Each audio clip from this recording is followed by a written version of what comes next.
Hey, and welcome. I'm Dave, and you are listening to Life Is Peachy, a nostalgia-fueled podcast that allows me to sit here and waffle on about the bands and albums that became the soundtrack to my life. Growing up in the 90s, the early 2000s, and while we're at it, sharing a few memories from Her Name Is Murder Productions.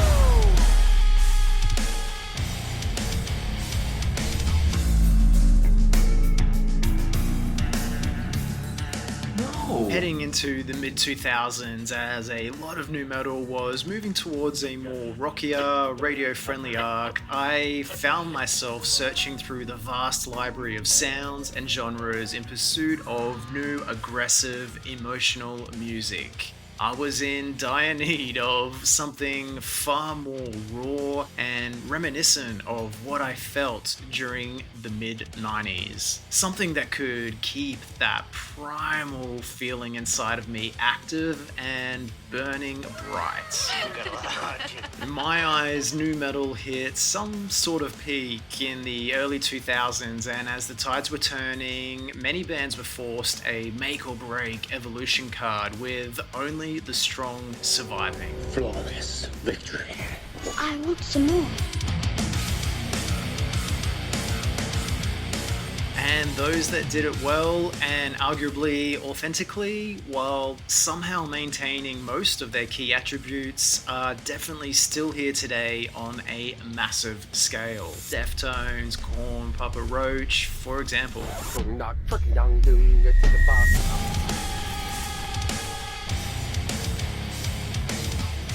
Yet, for the most part, many would never again reach the heights of success experienced safe and securely within that nu metal bubble.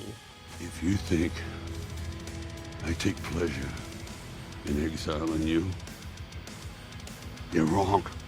And once that ecosystem started showing signs of wear and tear in the early to mid-2000s, unfortunately, a lot of bands fell through the cracks when it eventually burst completely, and nu metal became a dirty word for the next 15 years or so.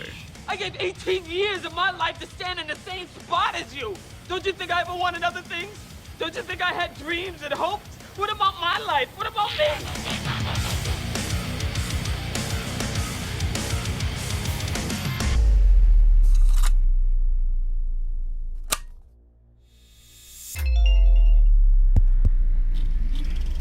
Post-hardcore definitely delivered this much-needed, hard-on-my-sleeve emotion that first attracted me to nu metal throughout the 90s, especially stuff from early Funeral for a Friend and releases from bands like Finch, A Static Lullaby, Hope's Fall, From First to Last, Dance Gavin Dance, Drop Dead Gorgeous, and The Used, their perfect self-titled major label debut, just to name a few.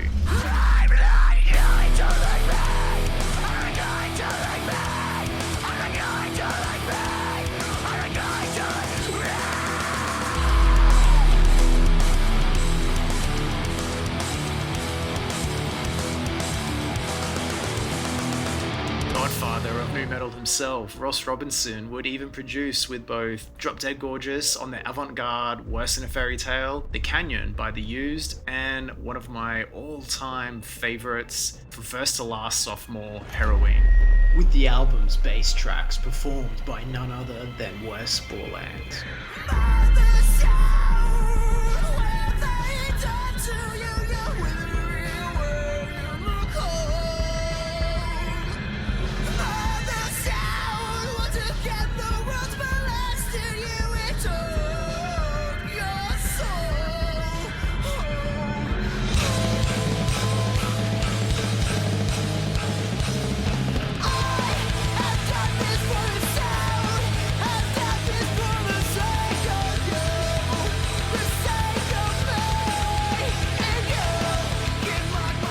Releases like Wise and the concept of breathing from a skylit drive, Escape the Fates, Dying is your latest fashion, Emma Ross's glorious Johnny Craig fronted Relativity, Page Avenue from Story of the Year, and Sayason's debut would further add immense, rich colour and texture to the genre, similar to the brightness introduced into nu metal coming into the turn of the century.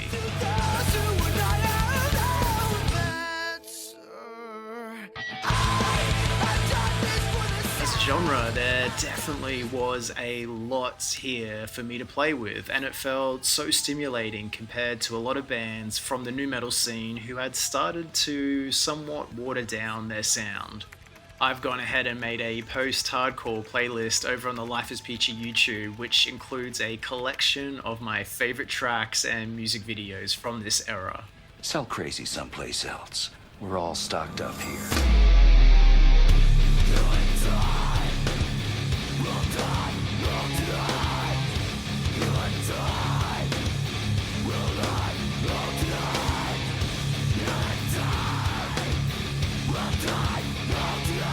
Yet as the years continued to move on, I still needed more. A lot of my favourite parts from these post-hardcore bands was highlighted in their use of drastic fight or flight screaming, great riffing, and breakdowns.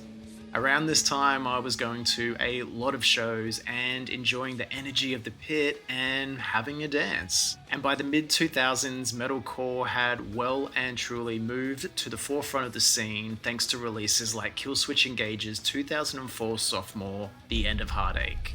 These bands even crossing over with artists like The Used, Story of the Year, and Funeral for a Friend for tours such as The Taste of Chaos, bringing together post-hardcore and metalcore on the same bill for an amazing touring festival. This is our moment.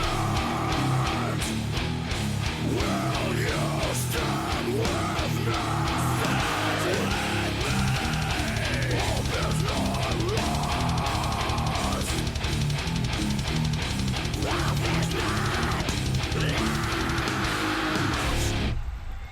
So it was now impossible to ignore metalcore, and I have to say I was definitely swept up in the mania of the breakdown and the fine art of throwing down. And for a good stint of time, this was the band-aid for what was missing in my music. This is the last chance you get. We both know we're both gonna die. There's a difference with you and I. Bands like Norma Jean, Every Time I Die, Parkway Drive, The Devil Wears Prada, the Tony Danza Tap Dance Extravaganza, Bring Me the Horizon, Greeley Estates, Immua, I Set My Friends on Fire, The Bled, Spitfire, Scarlet, The Agony Scene, Attack Attack, The Chariot, Bleeding Through, Unearth, August Burns Red, Under Oath. Get on with the ceremony. You get the idea.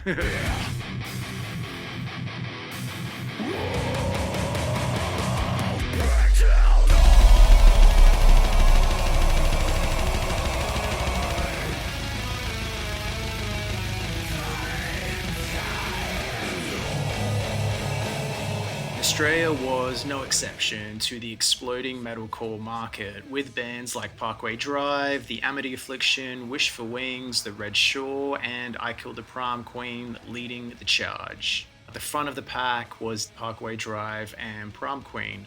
And I definitely mean no disrespect, and I know as an Aussie I probably shouldn't say this, but the only problem was I unfortunately just wasn't really a fan of the later, in particular the sound of vocalist Michael Crafter. I could never really connect with I Killed the Prom Queen because I just found Crafter's voice too distracting, and in my personal opinion it just seemed to bring down the overall experience of listening to their music. So as I pushed on with my search for the ultimate breakdown, Crafter and company were left behind. Some motherfuckers are always trying to ice skate uphill.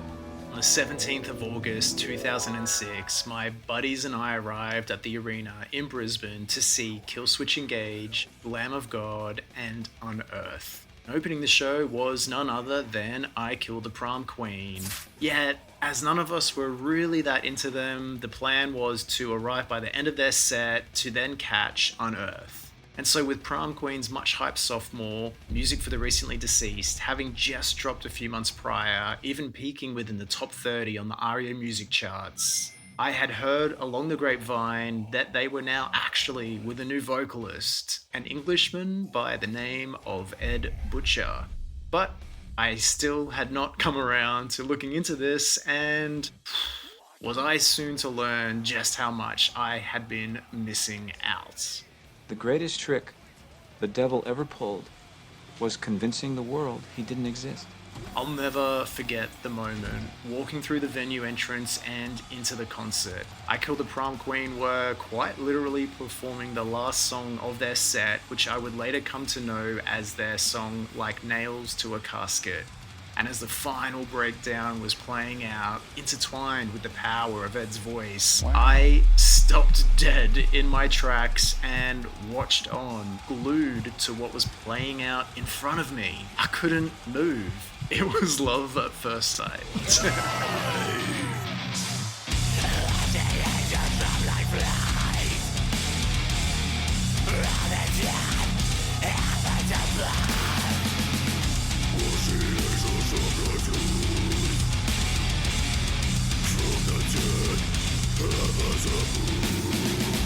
So wait, this was what Prom Queen now sounded like? This was amazing. This was glorious. The band's energy on stage was insane, and front and center of it all stood Ed, his voice filling the room, sounding like nothing else. This was a sound that made sense completely.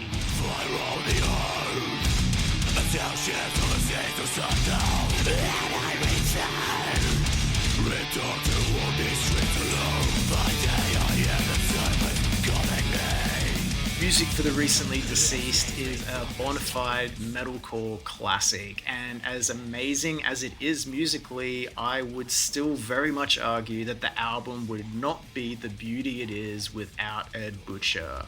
I would also continue to argue that at the time, he was one of the best aggressive vocalists out there, and it was this substance that completely lifted the band's sound and presented them as an international contender.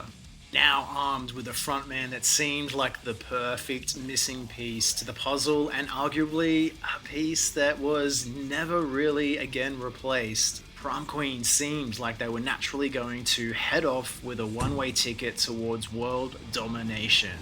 But within a year, Ed was out, and Prom Queen would go on to call it a day soon after in 2007.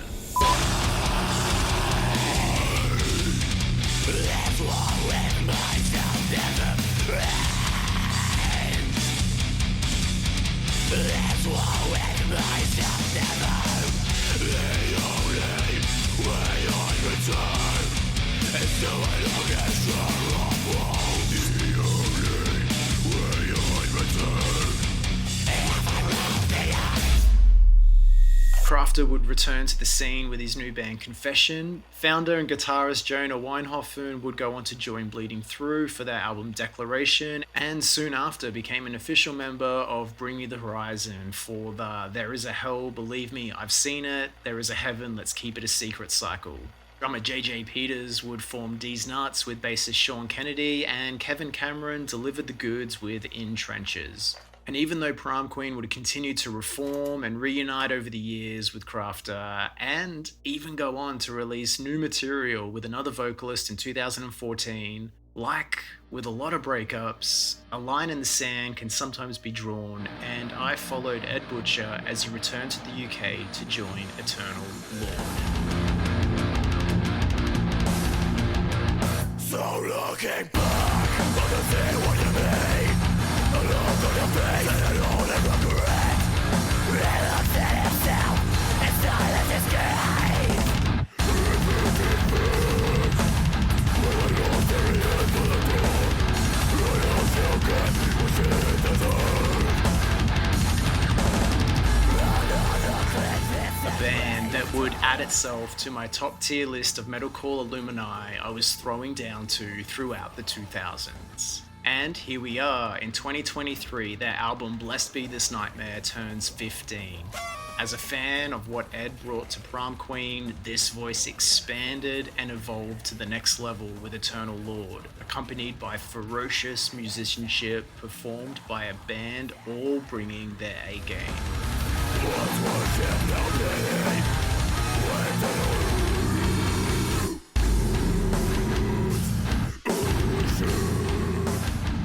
With their 2008 album debut in their back pocket, the gates to taking on the world had well and truly burst open. But once again, the highs were short and Eternal Lord would say goodbye that very same year.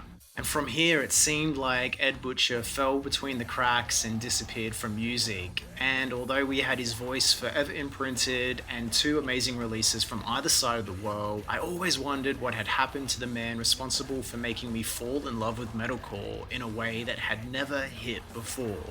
And so it's absolutely amazing that I get to say this out loud. Ed Butcher joins episode 23 of the Life Is Peachy Podcast to celebrate 15 years of Eternal Lord's Blessed Be This Nightmare and look back on his career as one of the leaders of the scene at a time when breakdowns were king and vocals were cutting the air like razors. Ed, thank you for your time and energy and welcome. Oh, it's a pleasure. Absolute pleasure. Awesome. Thanks for making the time. How you feeling today, man? I'm good, man. I'm good. How are you? Yeah, I'm doing well. I have the Stuff, family dog with me at the moment, so he and I are having a boys' weekend. I've got my little dog next to me as well, so... Oh, nice, man. Yeah. They're amazing company, that's for sure. Yeah, they definitely are. They definitely are.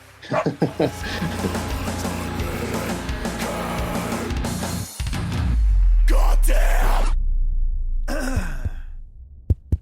Well, man, I have to say this is already somewhat of a trip out for me. I don't think I have ever heard your actual speaking voice before. I only know you on recording, so this is surreal to finally hear your Speaking voice. Yeah.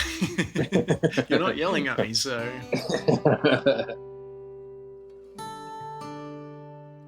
Alright, I really love to lay some foundations with each guest on the podcast before we deep dive into the album of discussion. And Cool. When it comes to your vocals, I have always been really curious about the origins of your voice. Wicked. When you were younger and you were first discovering music on your own terms, was there a particular moment for you when you really noticed voice or vocals?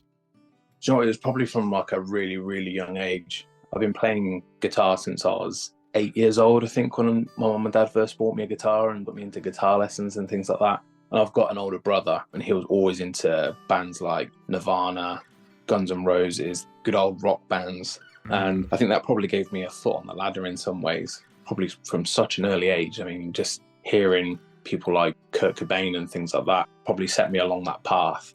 But I guess sort of noticing it more probably when I started my own bands when I was in school.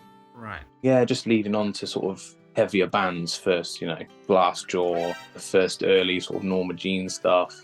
What? Did we just become best friends? Yep. When I get back, this might work out fine because I love you. I mean, I was never supposed to be a vocalist. I never wanted to be a vocalist. I was always about playing guitar. And it was only when I started my first serious band, The Hunt for Ida Wave, that I was scouting around for other guys to write music with.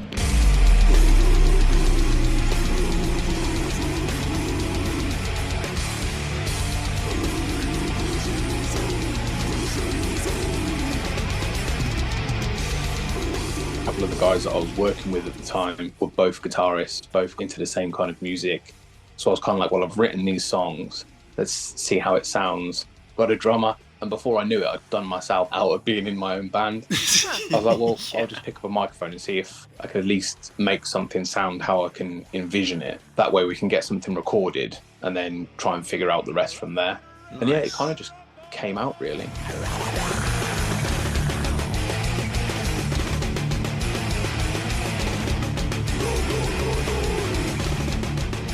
Wow, so it was completely incidental. Yeah, and completely accidental. That's crazy. Yeah.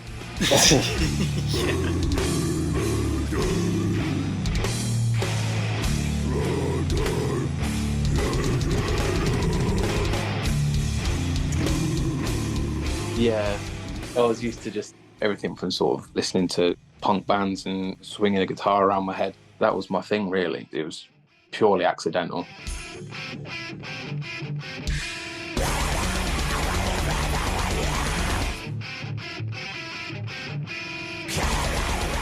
And just on a little side note, Glassjaw in particular, everything you've ever wanted to know about silence is definitely a game-changing album for me.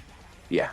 I remember the first time sitting and listening to that album in my bedroom on my own. And the first time I heard it, I was like, I don't know if I get it or not. I don't know if I get this. I remember being so close to thinking, I think I'm going to take this back to HMV. I remember grabbing it on a lunch break from work. And I remember thinking, I think I'm going to take this back and get another Drive-Through Records album or something like that. But yeah, I mean, I gave it another listen and I was like, yeah, okay, I completely get this.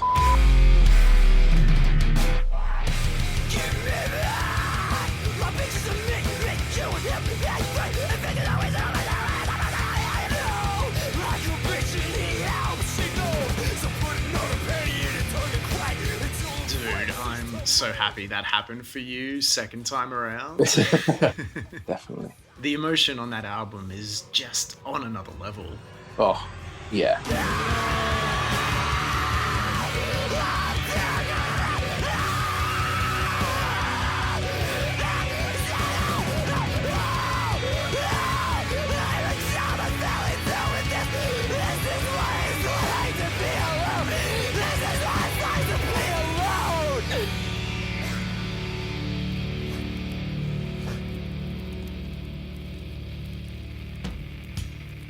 So, falling into the role of vocalist incidentally, and as you said, to get things moving forward and get that recording done, in those early stages, how did you practice and work on your sound and technique? Start the music.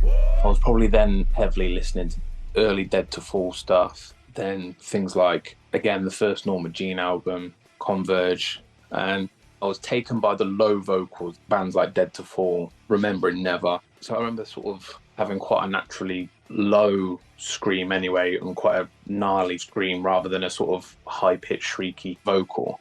So I thought I'd just work on that and go in that kind of direction, really. But to be honest, the first couple of times, obviously it shreds everyone's throat to pieces and you think, oh my God, you just end up coughing and drinking 5 litres of water. I just remember thinking I'm just going to make it as comfortable as I can for myself whilst I'm doing this temporarily. And yeah, that's just what came out, really. Who did this to you? You did.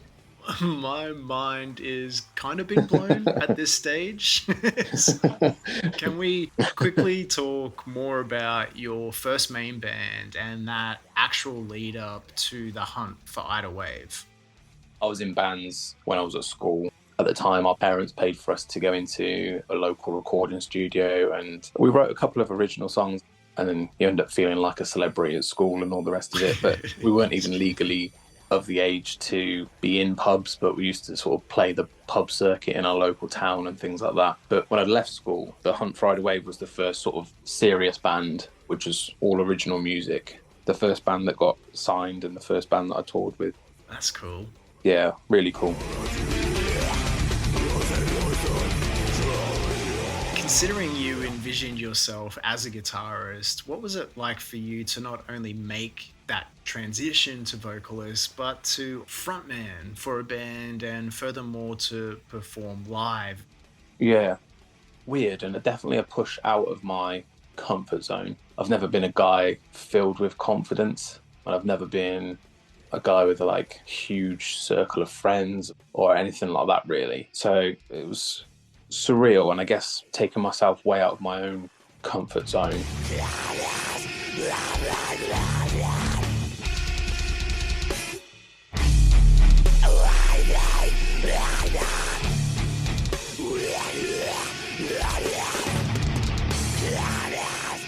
But again, as soon as that adrenaline hits you and you start thinking about what you wrote those lyrics about or a time that made you feel a certain way, then the energy of the music just completely takes over. And essentially it just becomes somebody else. So you've just touched on something I find very interesting in saying something like that. Would you say it's going into another character of yourself, tapping into an alter ego or another version? Yeah, I guess so. Maybe a mixture of both.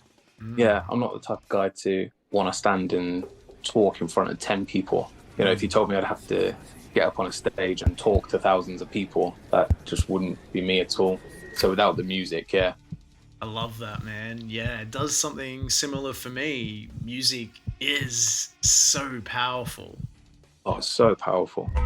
Yeah, I've just always found it so interesting, the ability music has to give you this sense of voice or identity, even confidence. Yeah. There's so many different shades to it, but it's definitely one of the most powerful assets we have out there, ready and available 24/7 at our fingertips. And the connection and community that can come with it is also something really, really nice. 100%. Music's one of those lovely things where you can have a journey with it that is both personal and collective. So no matter what, it has this positive impact on your life, I think. Yeah, definitely. There can be only one. Before we get stuck into Eternal Lord, I'd love to talk a little bit about you trekking to the other side of the world and your time in Australia. For those Aussie listeners hanging out with us right now that would have discovered you through Prom Queen, just like myself. Please do, that'd be cool. Nice. What memories do you have of Australia and the fans? Oh man, Australia as a country, oh my god, it's just beautiful. Each city for different things and different reasons, really.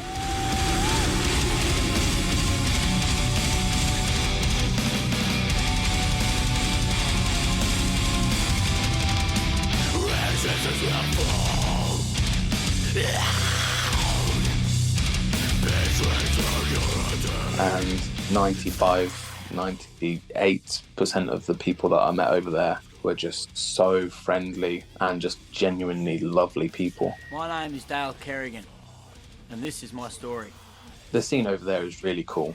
I get excited when I have mates bands over here in the UK that are heading over there on tour and stuff like that. I get excited for them to be able to go and experience what it is and what it's all about over there. Some of the Australian bands now are absolutely killer as well. To this day, I still speak to a few people over there. In that respect, fond memories.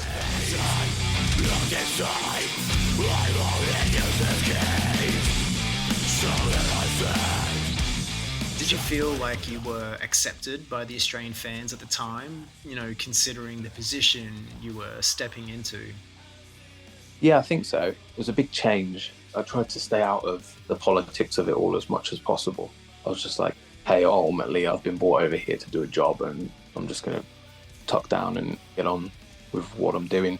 Obviously there was some animosity from previous singer and that kind of thing. Nothing was my doing or my decision. I was just brought in as the front man again to get them to sort of a different platform and a new level of record label and recognition for what they wanted, really. It will be mine. Oh yes, it will be mine. Yeah, it's just strange, strange topic. Yeah. Yeah.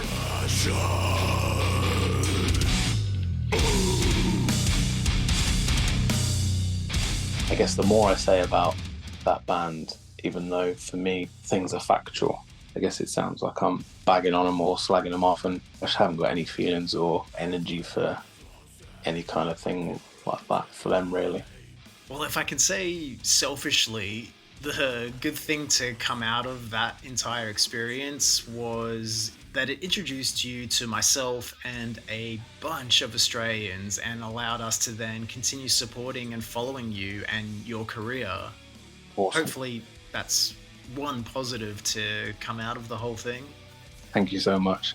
It's mind-blowing that people still follow me. It's just great. And yeah, I was grateful to be given that opportunity. It's one thing I definitely am grateful for. Got a lot of time for Australia, the music scene over there, and just Australian people in general, just so welcoming and friendly. It was a cool time despite the way it sort of went.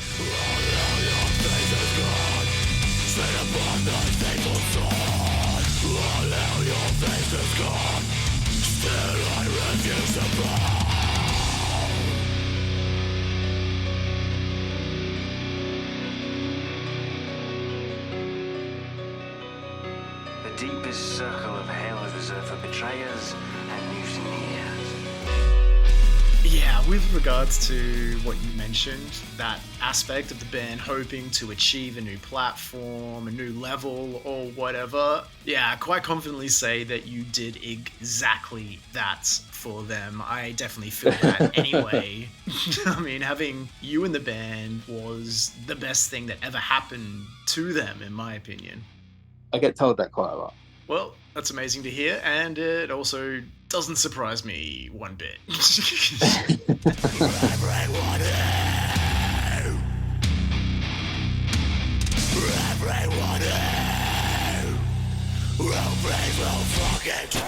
And now for something completely different. In fact, I had a guy from Australia who got married to his wife, and she walked down the aisle to Amity. Wow, yeah, man. he sent me the clip of it, and it was a proper goosebump moment. That's like one of the most important times in your lives as a couple, and you've picked something that obviously resonates with them. But yeah, I wrote that at home on an acoustic guitar that was given to me by my parents when I was 18 years old, just letting my emotion come out in those 6 strings. I mean, to see that is just humbling.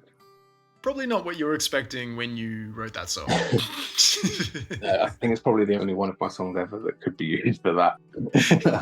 But I was just absolutely blown away and honoured that they'd chosen that special. After leaving I Killed The Prom Queen, and I can only imagine probably feeling pretty disheveled after the fact, you know, leaving Australia and heading back to the UK, what were you looking for? What were you hoping for with regards to following your dreams and the continued pursuit of music? That was definitely a weird time for me.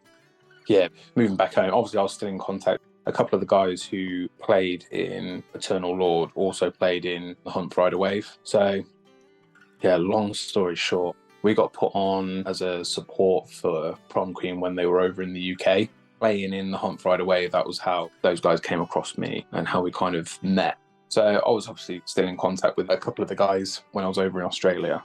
They had grand ideas of getting signed to bigger labels and doing bigger and better things. Their vocalist at the time was planning on leaving to pursue another career. So yeah, I was missing out on way too much at home and not having that time or allowed that opportunity to go home for, you know, important things that were pre-planned years in advance. It was there in the pipeline to go home and further explore that, really.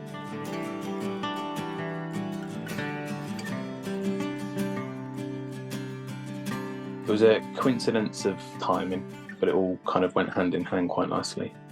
Say if Eternal Lord's opportunity didn't present itself and essentially fall into place at that point in time of your life, do you think that you would have had the heart or the energy to continue pursuing music, or would you have maybe been too disheartened to keep going on? I knew that I hadn't been able to creatively do what I wanted to do in Prom Queen and the recording process for that in Sweden. I was quite guided on how they wanted it to sound, and they were comparing it to other Australian bands and what they were doing. So it wasn't the most creative of experiences. I knew there was at least an album in me that I could write with the proper amount of aggression and emotion that I needed to put down in music.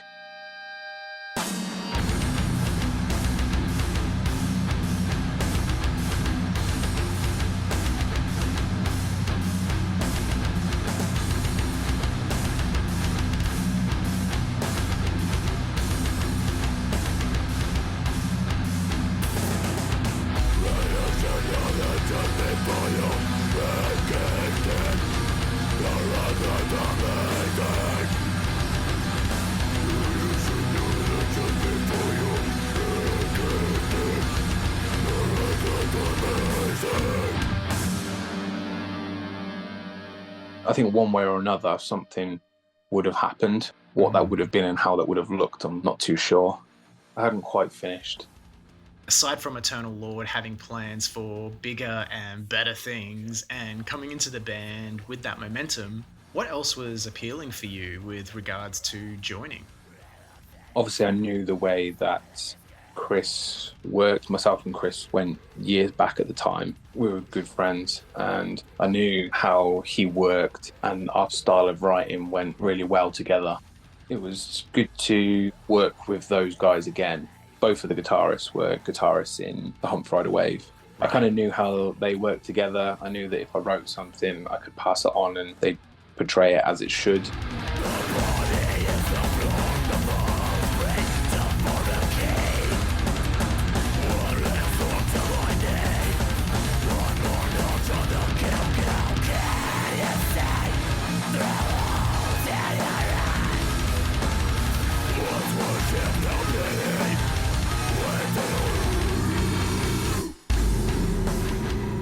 They had already had a setup with Stu McKay, who was previously drummer in a band called Burning Skies. Stu was an absolute machine on drums. Yeah, man, Stu's drumming is one of my favorite things about the album.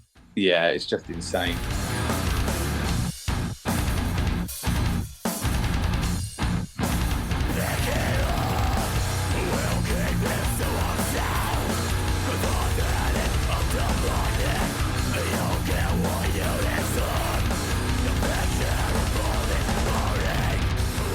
So I was excited to play and write with him as well. And of course, he's a mixer and producer with his own studio. So that was all on tap and at hand as well. It all just went really nicely together. So I was definitely excited to jump on board with that and see what we could create. Well, it must have felt so nice to not only be back in your home country, but to have such a positive and seamless transition into that next chapter of your musical journey. Yeah, definitely. It felt like it was just a matter of time and those paths end up crossing, and it was all just sort of perhaps mapped and planned. Yeah, that's really amazing to hear, man. I'm happy that that was the case. Yeah.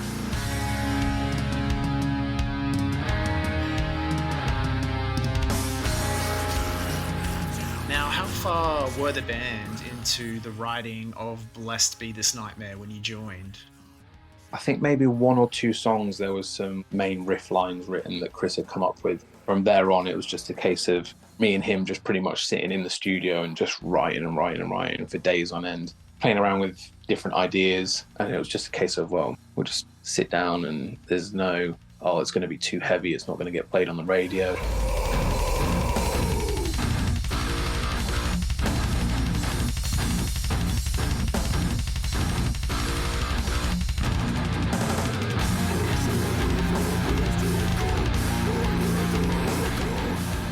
Got to be some singing bits in it because that appeals to the younger kids, and again it'll get radio play, and it was just about just making something as nasty and as heavy as we could make it.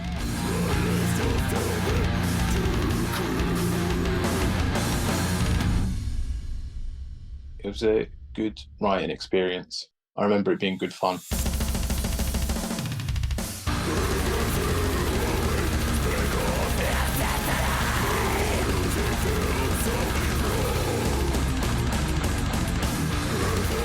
The thing I'd lacked and the thing I really missed when I joined Prom Queen is that everything was so serious. It was more of a business than a band. It was all just about money making, and it kind of took away from that passion of just writing actually what you wanted to write, and that's what I'd missed and I'd been sort of looking for. I'm just thinking about it now. On top of all of that, it must have also felt so amazing to write riffs again, especially since that's where everything was essentially birthed from, you and your guitar. Yeah, it was awesome. And by this stage, did you just have like this massive stockpile of riffs ready to go?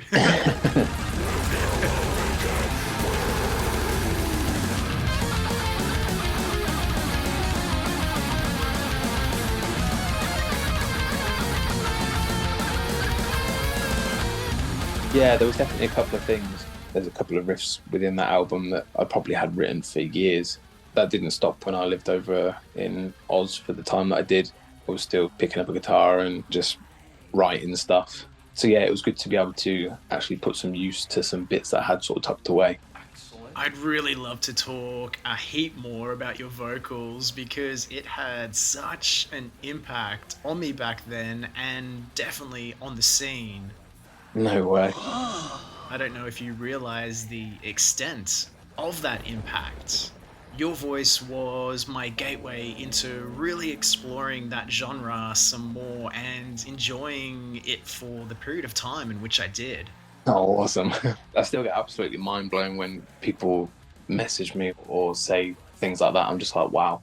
It even shocks me that, 2008 until now, people are still playing Eternal Lord on Spotify and, messaging me and talking about it or tagging me because they're listening to it at the gym. It's still so crazy and mind blowing and humbling that people still think that's amazing, and what I was able to put down has sort of stood up for that long. Really cool. Really cool.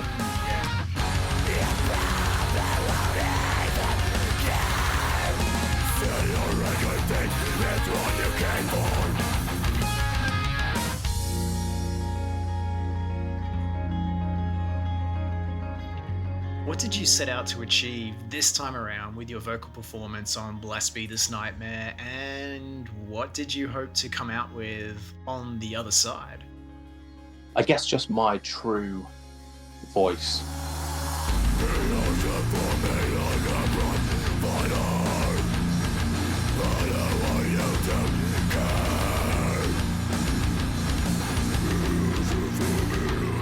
What I've been working for so long to find something that was most natural, but at the same time writing that, there was definitely a lot of, anger there. I was definitely pissed off. I definitely knew I had more to give, more than I was previously allowed to put down in Prom Queen. Again, a different vibe from where I was in myself with the Hump Rider Wave.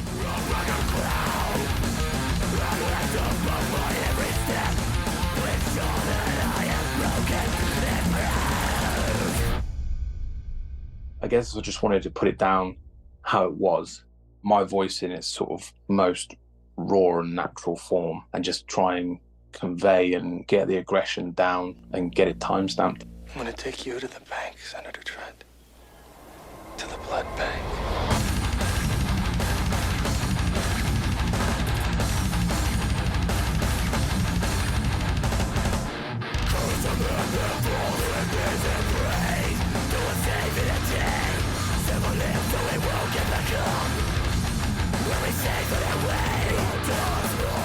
Okay, so do you feel you achieved that? Yeah, I think so.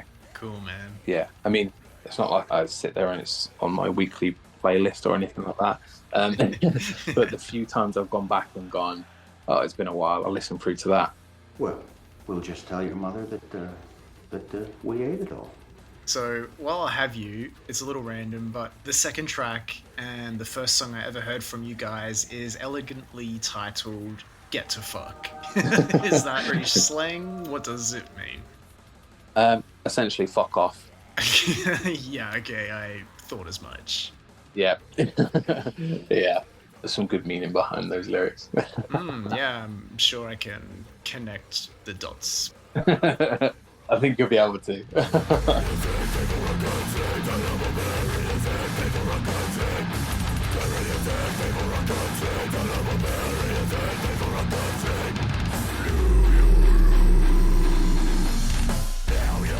Yeah, there's been a few times where I've gone, oh wow, yeah, that was heavy for the time, or oh shit, I remember that lyric. Yeah, that was angry.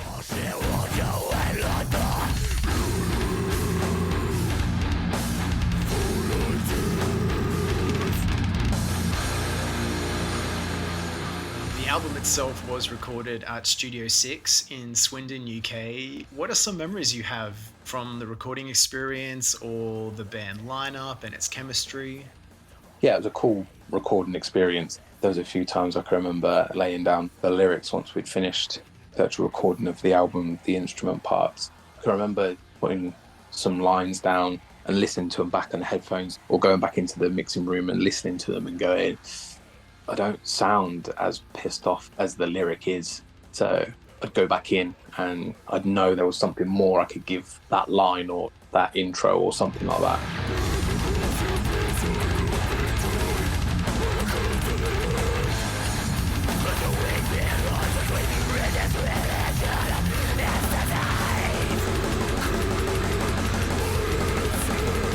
Even to the memory of just sitting in the studio on my own when we were recording Amity and just writing and playing that piece on my acoustic guitar, which I still own to this day.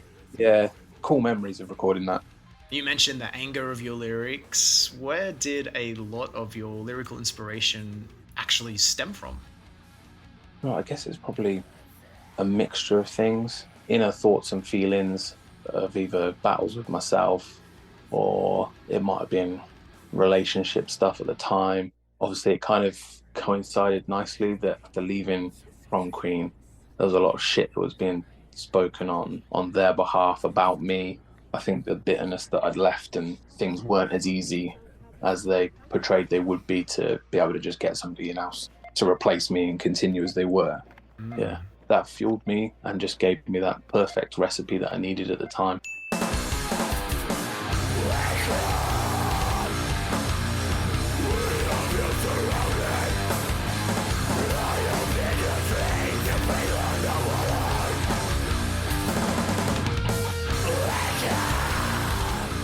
I mean, one could even argue that a lot of the lyrical content on Blessed Be This Nightmare is quite horror-like. Yeah. It's definitely very visceral and gory, and there's an element of brutality within it. Yeah. So, yeah.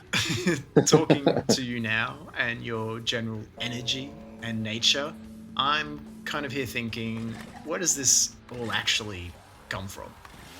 There's always things in our minds where a certain situation you can think about that maybe makes you angry or provokes thought or a certain feeling about something. And I guess that's where my head goes in those situations with those thoughts and feelings. And yeah, it's a difficult one, but I guess sometimes you need to blank everything else out, listen to the music and see if that sparks any feelings or any emotion. Or it might be that you're thinking about a certain thing at that time, coupled with the music. And again, another hand-in-hand moment where your thoughts can start spiraling.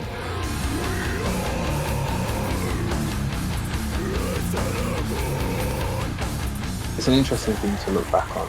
And again, people that have reached out and spoken to me about how that album or my lyrics or voice has helped them, which is in itself completely mind-blowing. But I think a lot of people have struggled with their mental health, and especially being a male.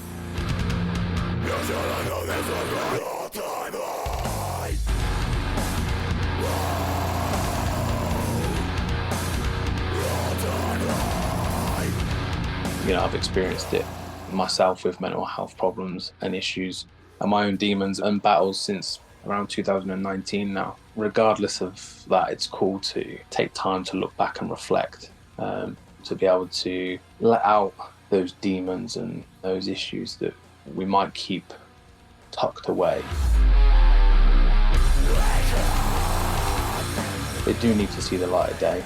It's a coping mechanism. It's how we take ourselves off and give ourselves 10 minutes to regroup in our own thoughts, to calm themselves. Hearing that from other people that have felt that they've been able to do that to things that I've written is so humbling, but also just such a clear and stark reminder that what we go through in our own minds is sometimes 10 times worse than what we portray or what we allow people to see. The importance of being able to be open with that, I think, is massive now, especially after, you know, what happened to Sean, for instance. Yeah, it was horrible. Yeah, and I mean, it's absolutely heartbreaking to wake up to messages from people saying, hey, have you heard about Sean? Have you heard about Sean? I'm like, well, what the hell's gone on?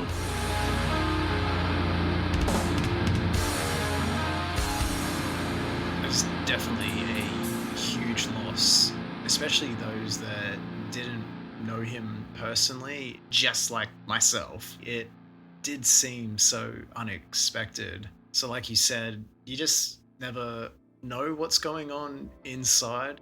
I met Sean in Brisbane once after a Prom Queen show because I had purchased in a bidding war a street-sized poster for Music for the Recently Deceased, and I was able to come pick it up after a show and meet everyone back in 2008, and it was a really nice experience. But yeah, we just have no idea at the end of the day what each of us are actually going through. Completely. Yeah, just love to say rest in peace, Sean. Yeah, real shame, and I think it's something we need to be able to express, and we need to be able to talk, and we need to have that safe space, even if it's 10 minutes to ourselves, to be able to regroup and say, right, I need to get my head in line and know what my next move's going to be, whether that be to speak to somebody or not make that irrational decision. And I think music is a gateway for that, a powerful platform for people to be able to sit back within themselves and just take that moment, really. It can definitely act as a gateway, and on top of that, it can also just let you know that you're not alone in thinking and feeling those things. There can be a lot of comfort in that, I think. Definitely, 100%. It's not always easy to speak up and share certain parts of yourself in front of people, so thank you for doing that. I know it can be such a vulnerable thing to do. No, honestly, it's absolutely fine. Pleasure. And something I sometimes think about is if music can help you articulate some of your thoughts and feelings, then maybe please don't be afraid to reach out and talk to someone in your life so you can then bring those thoughts and feelings out there into your reality with your loved ones. I wish the rain would stop just once. Can't rain all the time.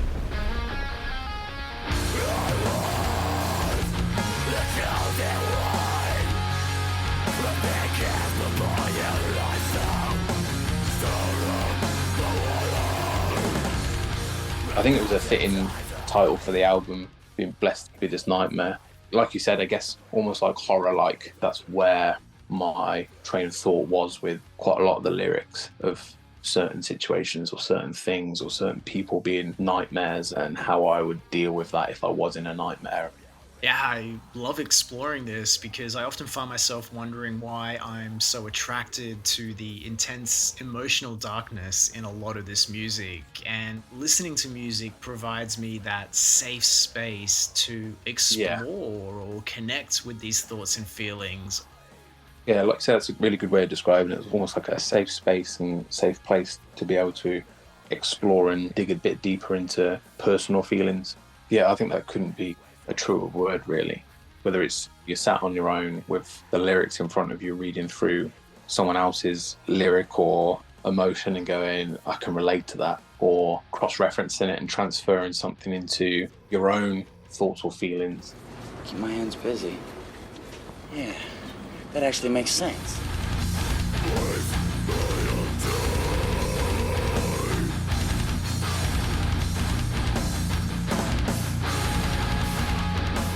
This really reminds me of a particular encounter I had with Daryl Palumbo from Glassjaw. I was lucky enough to meet him after a show. It was a Soundwave Festival sideshow in Melbourne with an amazing lineup.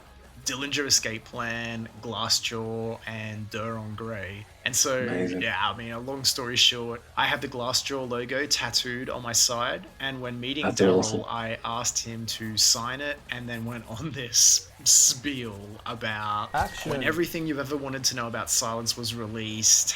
I connected with it so much, to the extent that I really, truly believed it was an album lyrically written by me. As if someone had racked my teenage brain and written an album on my behalf.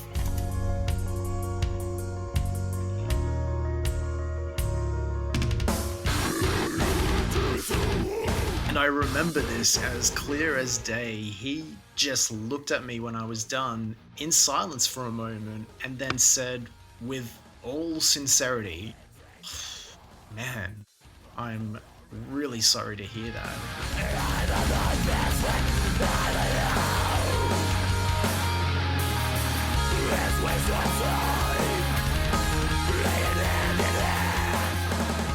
It really stuck with me because then and there in that moment, I quickly realized that in no way did I resonate or connect with the actual words and themes of Daryl's work.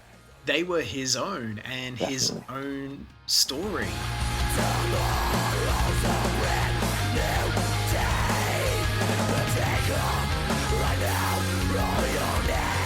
In that instant, I quickly realized that I connected with his emotion, the vulnerability, and the delivery of those emotions. You're talking to me all wrong. It's the wrong tone.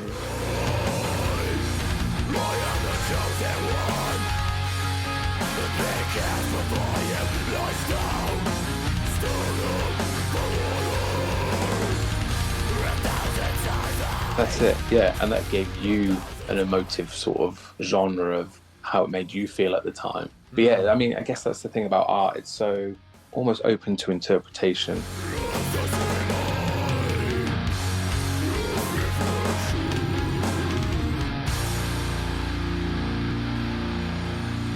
Whether it be art in its form as you hang on the wall, or music, or poetry, or whatever, I just think it's, like we said right at the start, it's just so powerful, so powerful. Yeah, he obviously wrote that album in a certain space or a certain time within himself, which by the sounds of things wasn't so great. You either die a hero or you live long enough to see yourself become the villain.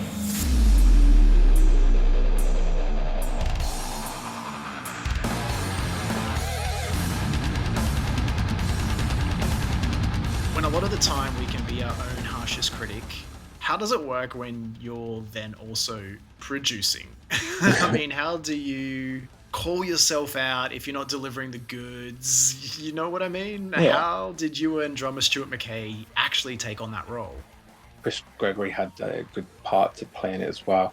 Mind you, saying that, fair being fair, we all kind of had our own ideas and a chip in to say what we thought production-wise. I don't really remember it being a stressful time.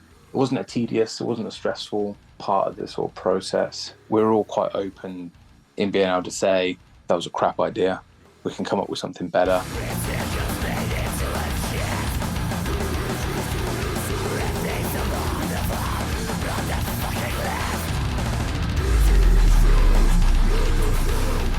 Knowing that most people would be listening to whatever you do on, back then, listening to it on CD in a car or something like that. So it'd be a case of just burning it off and just all going for a drive and just cranking it up in a car and seeing, you know, is that how we imagine somebody's going to grab hold of this album and go, yeah, that's super heavy and that's sounding exactly right.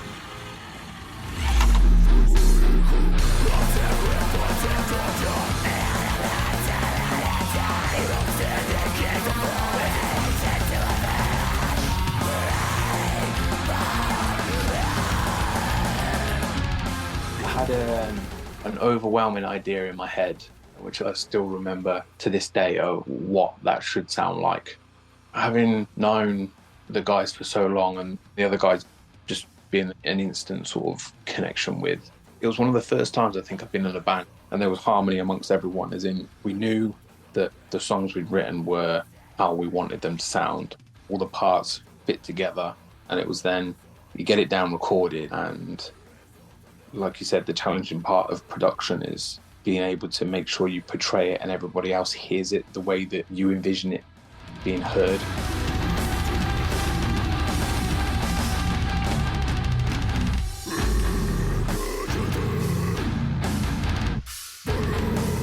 When we handed it over to Golf, the label we were signed to at the time, they were really happy with it.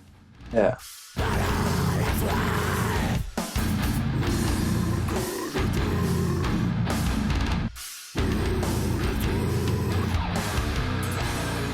It was really cool, the support we had both from Golf and a guy called Darren Toms from Golf Records at the time, who's now with sort of labels such as Candlelight.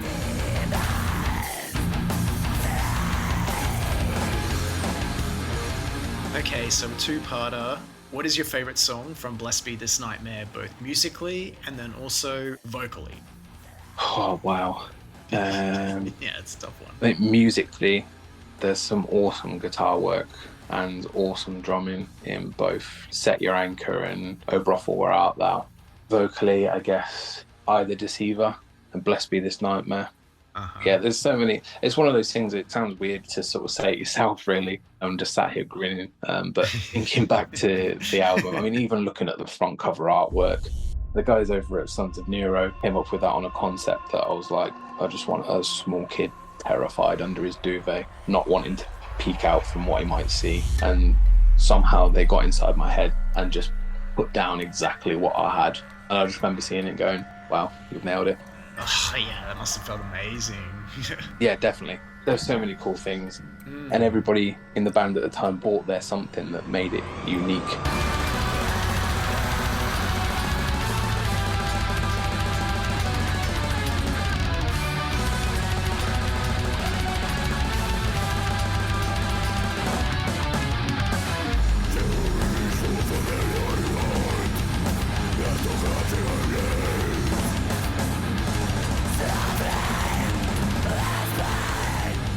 About everyone bringing their something to the album.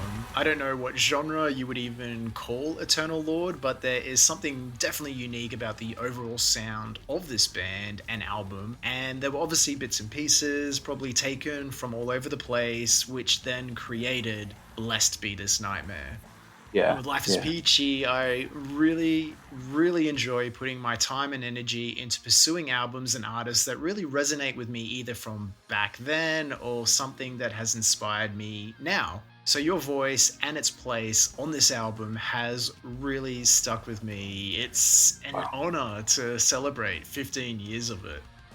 Even yourself saying that, I'm just like, wow, people honestly think that. And it's so cool to either be able to have made that impression upon somebody or have helped somebody out a situation or a certain song that resonates with them for a certain reason or a time that they're going through. It's unreal. But I guess if somebody came up to me and said, Eternal Lord, Blessed Be This Nightmare, I don't know what that is.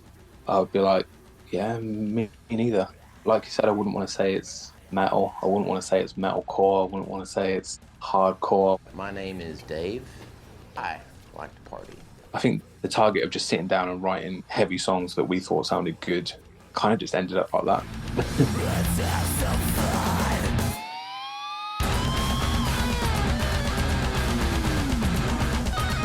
Yeah, well, I think if you can't genreify something, that's probably a good thing in my eyes. Yeah. I'm just looking it up on Wikipedia now, and it says deathcore. Oh, does it? Yeah, well, that's because it has to say something, right? Do you remember how you felt about what you had created on the eve of the actual album's release, knowing the experience you guys had just had making it together?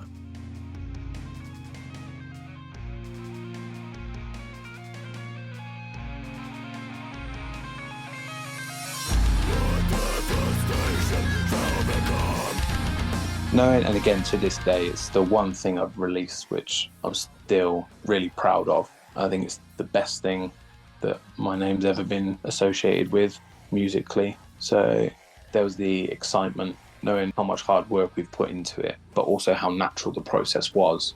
It was really exciting to be able to, walk into HMV and just see it there on the shelves, thinking we never set out to try and be the biggest band in the world. We never set out to try and be the heaviest band in the world. We literally just wanted to write heavy music and just see what happened with it.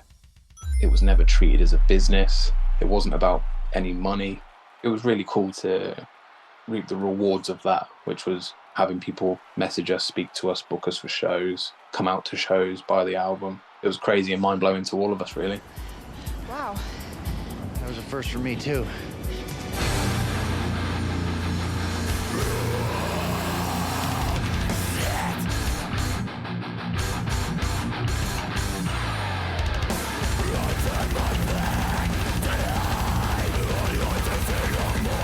Soon after Blessed Be This Nightmare's release, Eternal Lord called it a day, and yeah, I have to say, after hearing about such an overwhelmingly positive experience coming together as a band and creating your debut album, which was also so well received by fans and the label. What factors actually led up to that critical decision to leave Eternal Lord once you were finally in this really nice, sweet spot? Because, you know, after hearing everything, on paper, it now doesn't really seem to make any sense.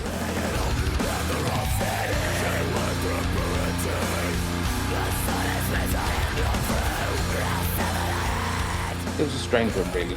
We'd been booked for a couple of European shows, and we'd been over and done that. And then we'd been signed to Barrett Music in the USA. Oh man, which was just an amazing label with such an epic roster of bands at the time. Oh, so cool. Yeah, I remember thinking, wow, this has got literally some of my favourite bands on. That was just like a highlight moment for me. Yeah, man, for sure. And they booked us on a big American tour. I think it was supporting the Acacia Strain. I remember thinking this will be so cool, and I was excited to get back over to America and tour and all the rest of it.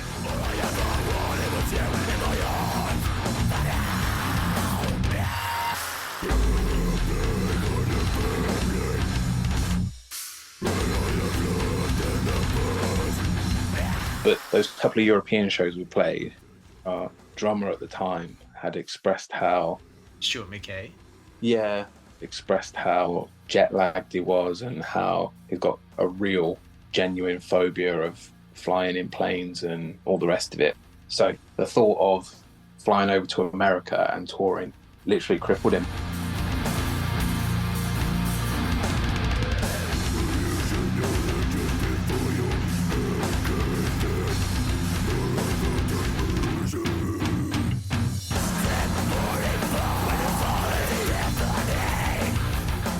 It was to the point where he was like, look, I'm going to leave the band because you guys are going to go on to do those kind of things. He just couldn't bring himself to do it. It's really unfortunate to hear, man.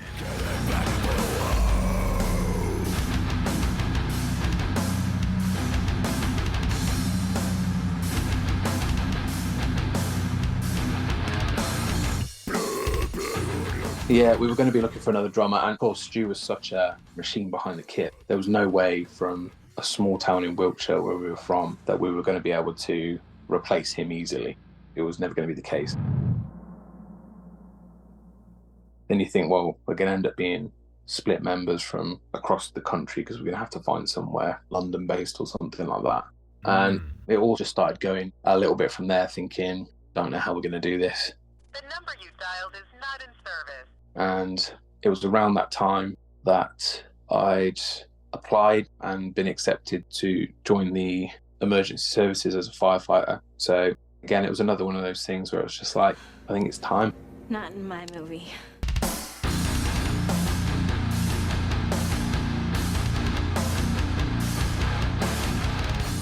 There comes a certain point with music and what you're doing, you either have to try and earn a living out of it and turn it into a job and a business. And my experience of that wasn't a nice one at all. And it's not something I wanted for Eternal Lord, and it's not something I wanted to go through again.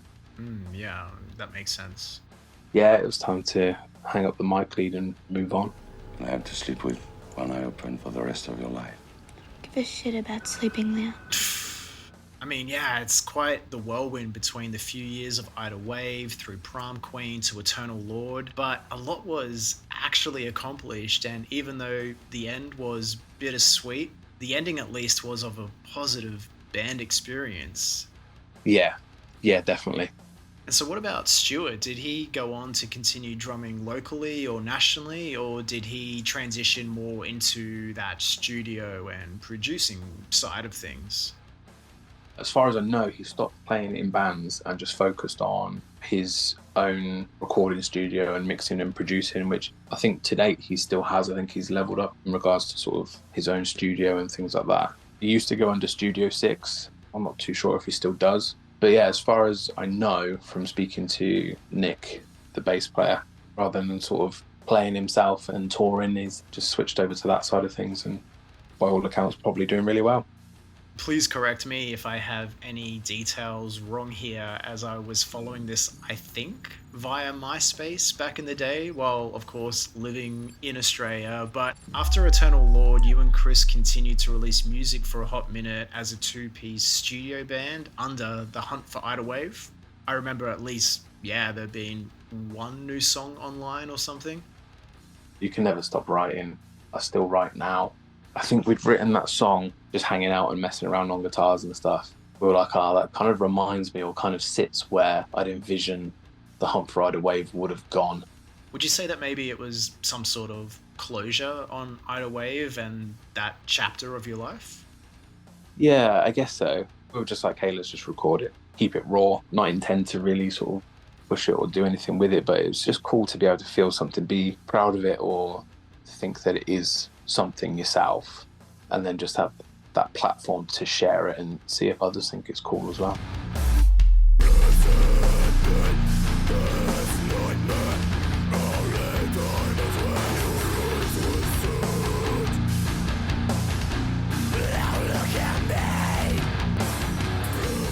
I remember being so happy when I came across that after Eternal Lord. It was just so great, man, to hear more music from you. Thank you. Do you feel you would ever return to anything like that, even if it was just studio work?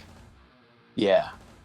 I've got a couple of mates who are still in bands and still touring, and a couple of guys I still speak to who work for record labels and things like that. I kind of loosely say whenever we have a catch-up or a chat that, if you hear of anyone wanting to start anything or anything that crops up that you think would fit the bill, then just to give me a shout and let me know. Because I think it would be definitely something I would mull over. What my voice would sound like these days, I've got no idea. It would definitely be cool to explore that. Put 15 years worth of thoughts, feelings and emotions back down into something aggressive.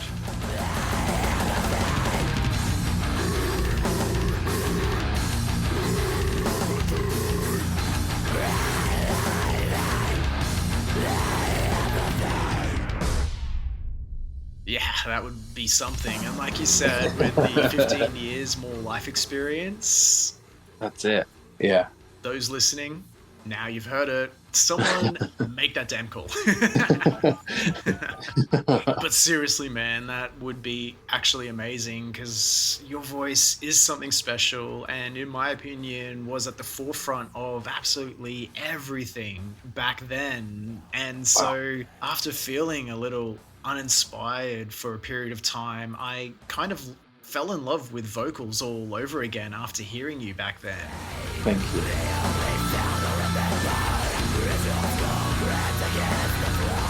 Do you follow the scene these days and the evolution of vocals and vocalists that are within it? Do you know what? I was thinking about this the other day, because I actually went and saw a band play up in Manchester in the UK, and I don't know whether it was a fear of missing out or a fear of me maybe questioning my life decisions at the time, but I kind of just switched off. I continued to carry on listening to the bands that I loved and I'd always been listening to, but as far as the scene goes, I literally was somehow able to just flick a switch and just turn off from it. Well, what are you gonna do? Life's a bitch and then you die, right? Sometimes life's a bitch and then you keep living. And I think part of that was that I didn't want to see it in my face all the time and think, oh, damn, I shouldn't have made that decision. I should still be touring, or I should still be in a band and all that kind of stuff. I think I just had to, at that time, focus on building something personal and moving on from a few things, really, and just kind of focus on who I was without music or without a band. I don't think I'll ever be without music.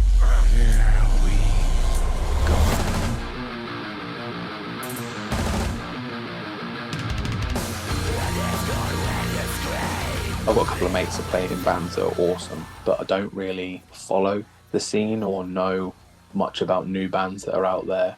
I stumble across a few. Probably, like I said, there's just a couple of bands that my mates are in. I'll support them back. Okay, my friend. Try and experience what I'm about to chirp in your lobes, okay, cool?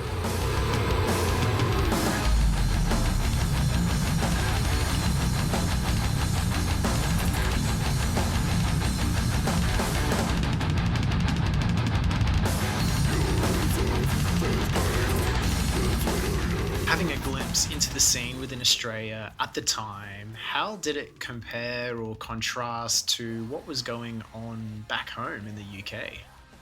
Probably hard to compare because I guess it was on different levels.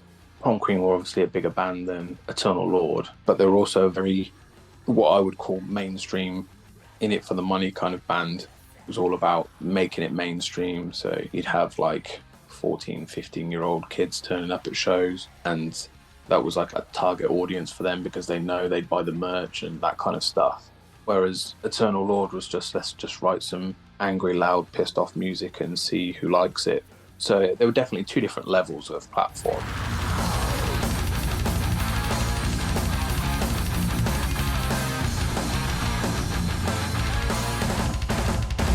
Playing the bigger shows in Prom Queen and stuff was cool, but they're not as personable as smaller, intimate shows with a few hundred people that know all the words to your songs and want to grab the mic off you. And yeah, two different levels.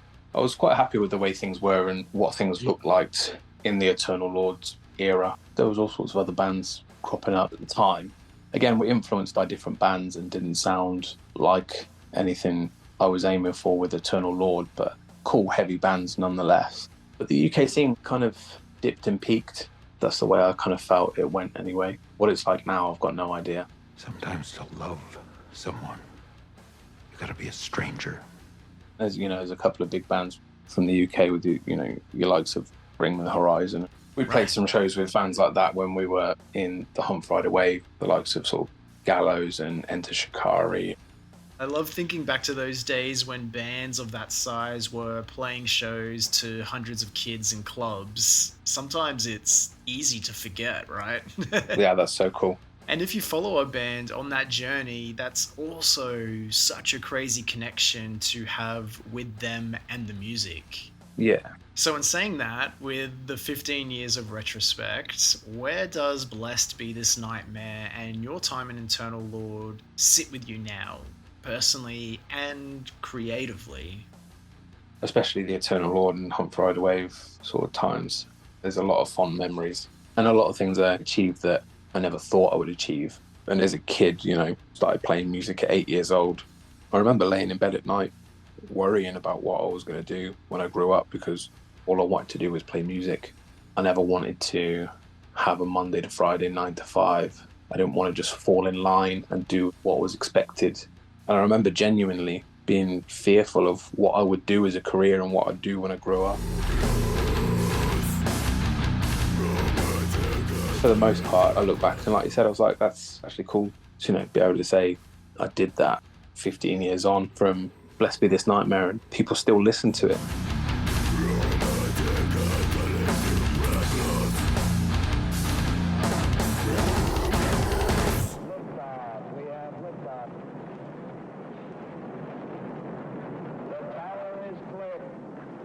Personally and creatively, I think it's the best thing I've ever put my stamp on within my time within music and playing in bands and things like that. It's definitely the thing I'm most proud of.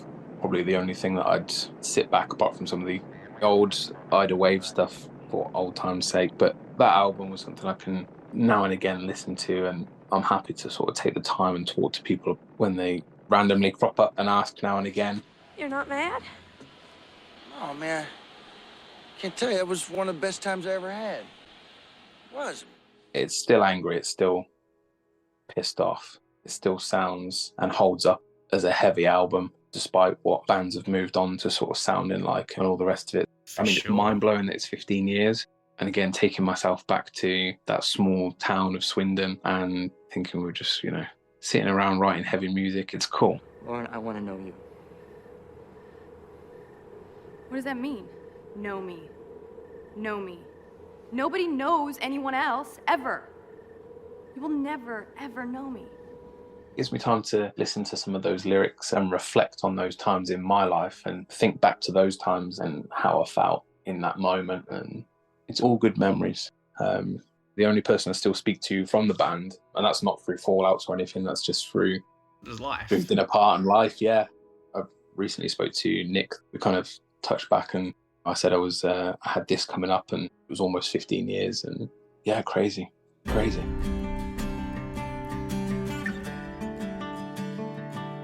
to be able to come and release something like that in the UK and be home and experience that sort of touring life with those guys. Something I'll carry with me and cherish. Hopefully it's not the last time I'll put something like that down on record. Don't get my hopes up, man. If the right thing comes along, I'll be back. And the right timing, I guess. That's it. Yeah, definitely.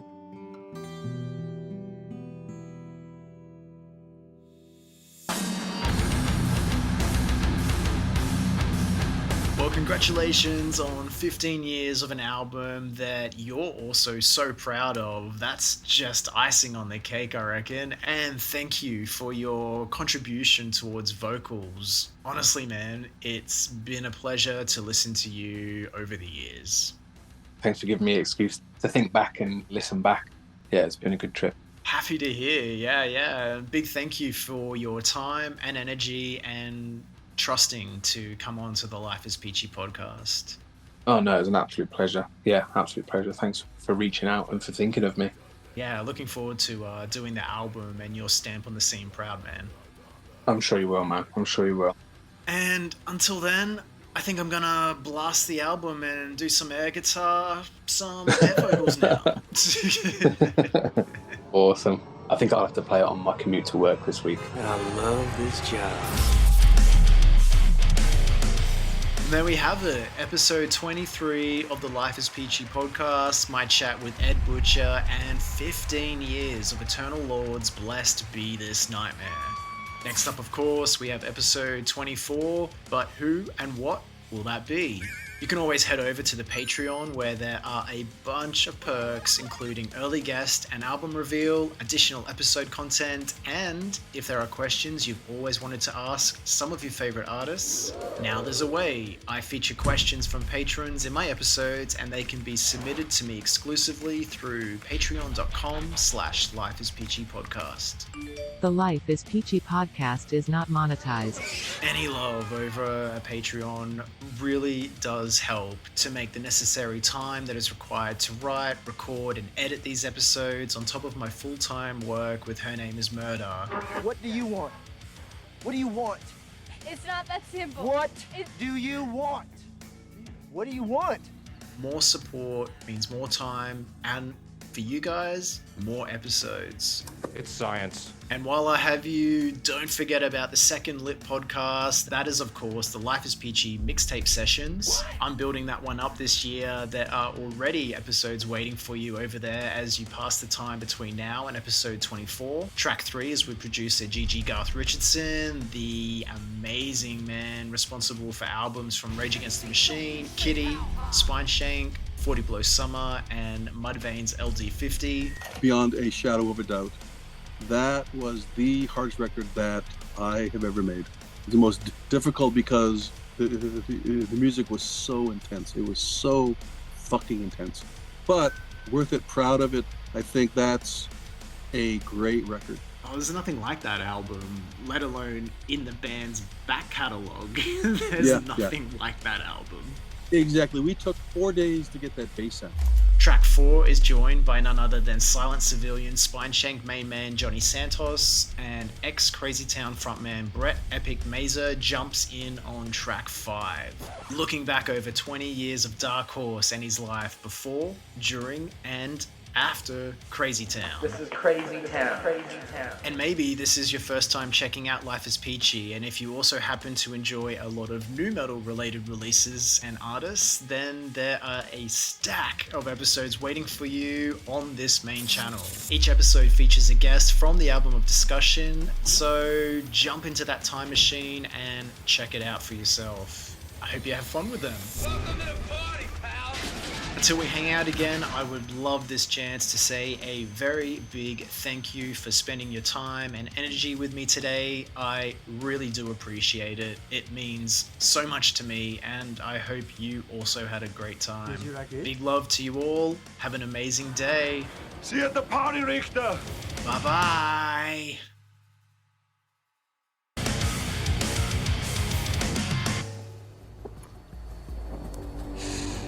You know, I can eat a peach for hours.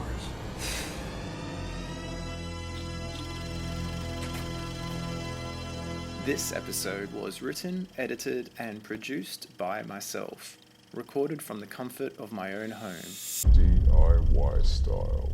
With each guest calling in from wherever they happen to be around the world at that particular time. The Life Is Peachy theme song is an original tune for this podcast, written by Tim Richardson. The Life Is Peachy podcast is not monetized. All music rights and credits go to its rightful owners. Further details can be found in the description of the specific episode. All artwork is original and illustrated for the Life Is Peachy podcast by Chris Lisa Liefting.